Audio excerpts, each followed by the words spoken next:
Hey guys, in this video I'm going to show you how to use nearby friends feature on Facebook app. On Android device at the top right, tap on three lines. If you use iPhone iOS device at the bottom right, tap on the three lines. From this moment on, any actions for both the iPhone, iOS and the Android are the same. Scroll down a little bit and you will find near friends feature. Tap on it.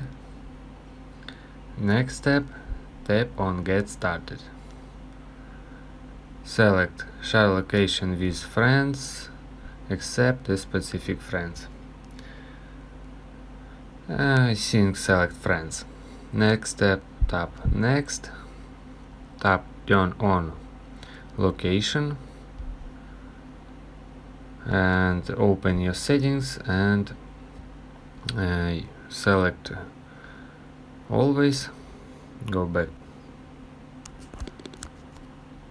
then again tap location and you will see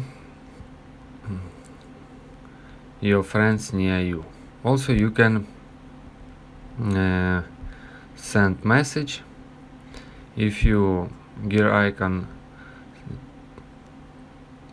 and you can share with friends, change, invite friends, and settings you can location settings turn off, and in the bottom we can see turn off near friends. Also you can turn off this option, and again you can enable or disable nearby friends. If you guys have any questions, let us know at the comment below. If not, don't forget to like and don't forget to subscribe.